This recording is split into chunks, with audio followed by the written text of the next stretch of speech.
Yeah, it's really pretty spectacular when you look around. Just the sheer enormity and how dramatic the landscape is. When you're watching the sun come up over top of it, so many contrasting things that you see in the sun come up. It's pretty impressive.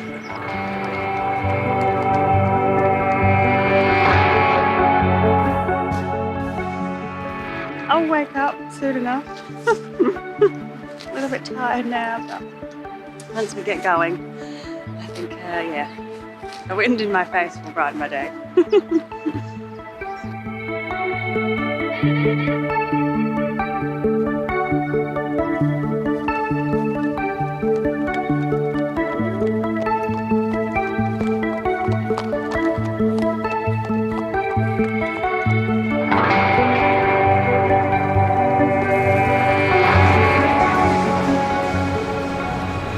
I had my coffee. I was looking between those two mountains. I think those two hills. I think it doesn't do them justice from up here, but down there, perfect. The sun came up, the waves were breaking, flat sea, absolutely beautiful. It's worth the pain. I mean, actually.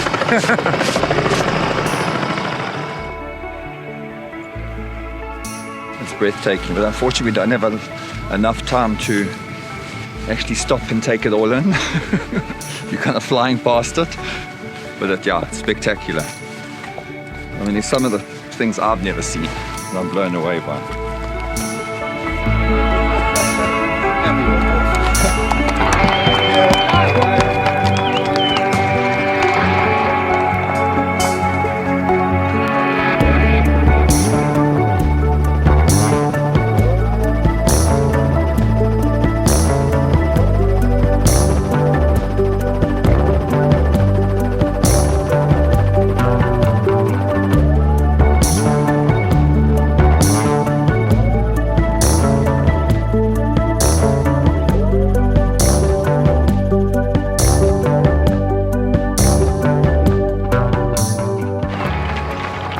I'm running up to the back gate of the Runeka Reserve to see if the rangers have opened it.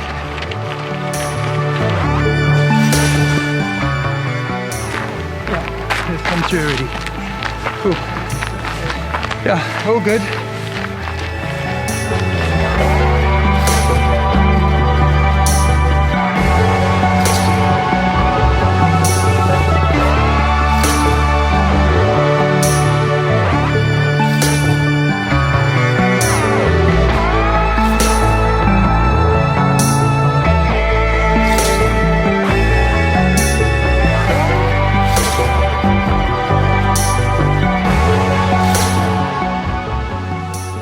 It's been quite an exciting morning. Jamie and Emma left an hour and 5 minutes ahead of the bunch, which has now dwindled to 6 riders. And 20 odd kilometers out, they crossed the Imtagati River. And the chasing pack has shaved 20 minutes off of the leaders. So they are closing the gap. And I think there's a bit more excitement to come.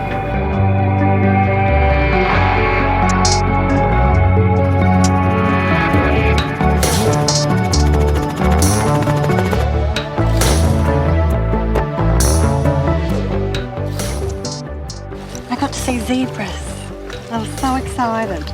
You almost forget where you are, and then all of a sudden we were riding along and we saw 3 zebras and a little baby one, and I thought to myself, oh my God, that's right, I'm in South Africa. So that's made my day. Oh, I was so excited to ride alongside zebras.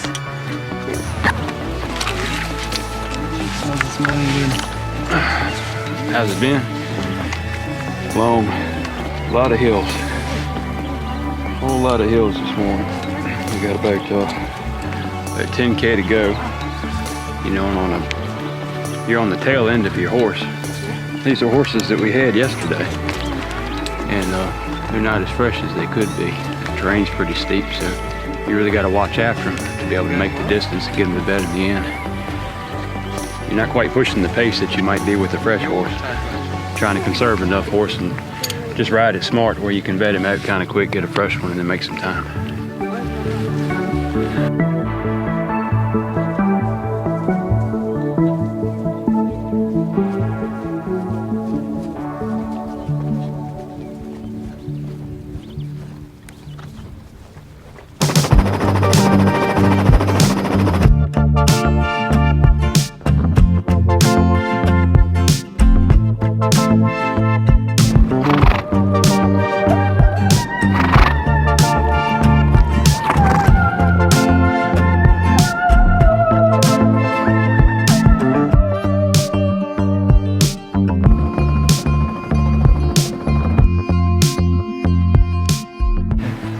By the Imtagati, they had lost 20 minutes on the pack, and they seem to have stuck to the guns for the last section, and we just have to wait and see how these horses go.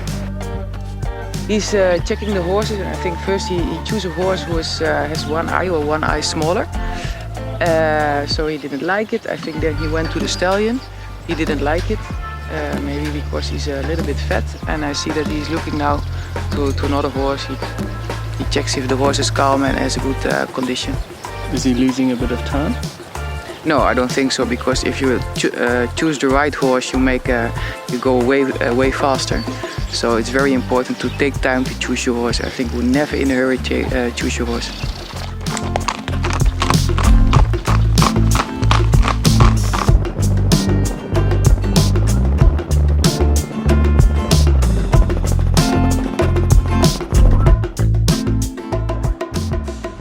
We've just got an SOS message for Sarah Endres. She has been stationary for some time.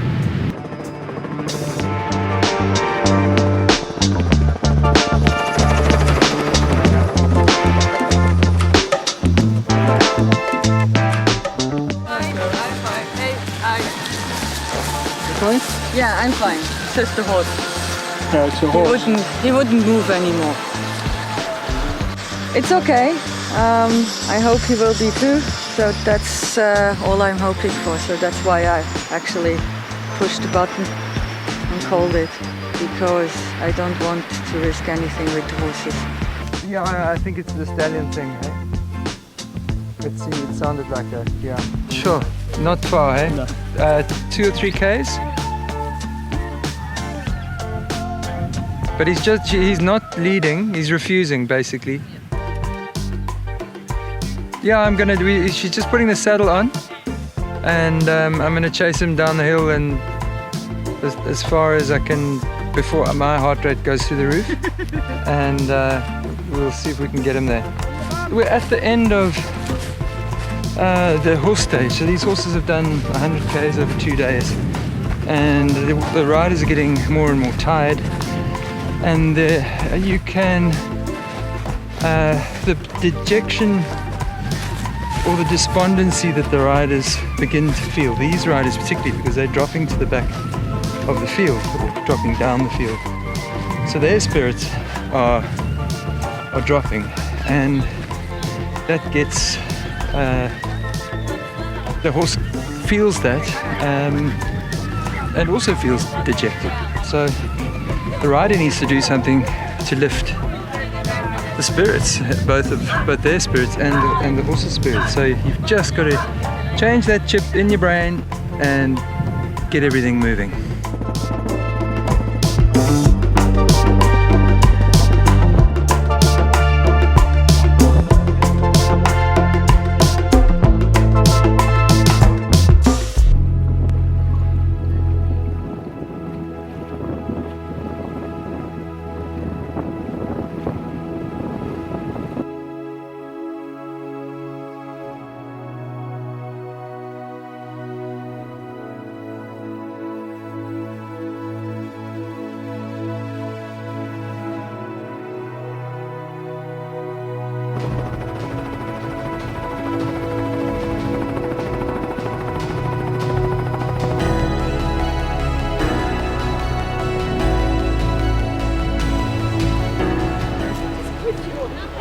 Yeah, Jamie's horse was, we don't know what went on with it. It was like, shaking in the back end, and we pretty much were going to walk in the next 5Ks, but then these guys came up, and so I quickly jumped back on to keep up with them. But yeah, Jamie's still walking this horse. We're not too sure what's wrong with it, but it's not lame, it's just a bit shuffly and shaky in the back end, so not sure.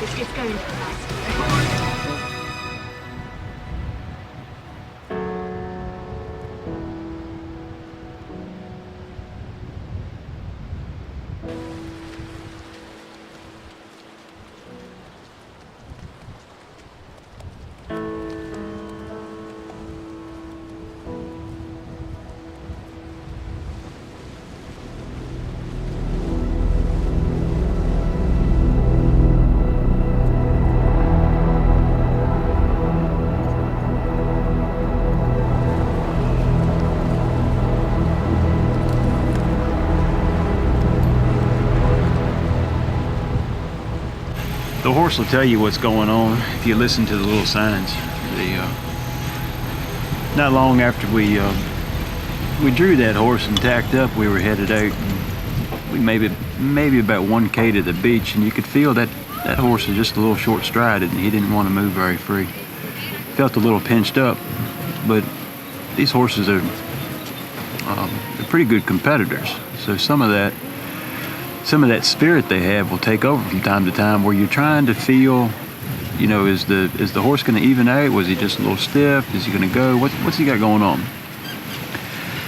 So you put enough of the signs together, and then you kind of make the decision, okay, this horse, I need to get him back in.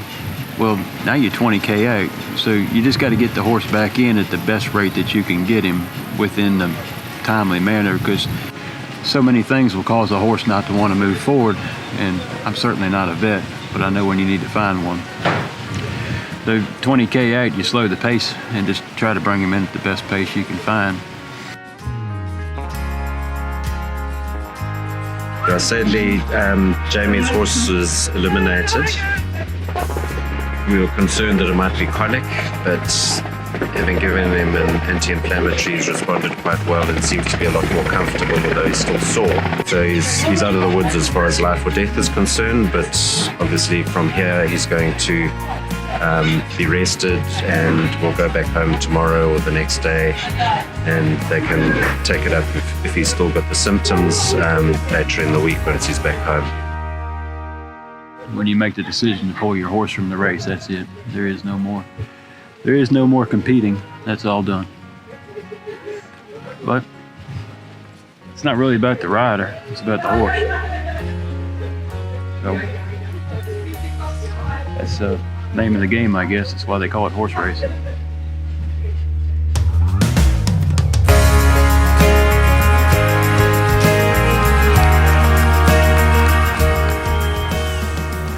Another long and grueling day. So happy to be here.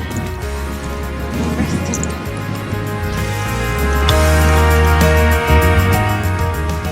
The thing I find the most nerve-wracking is the vet checks, you know, and you try and look after the horses as much as possible when you're out there. But you know, you just wish you bring them back sound and okay, and it's just sort of luck of the draw really, because some of them, they pulse down better than others, you know, while I'm learning, and yeah, we'll see how tomorrow goes.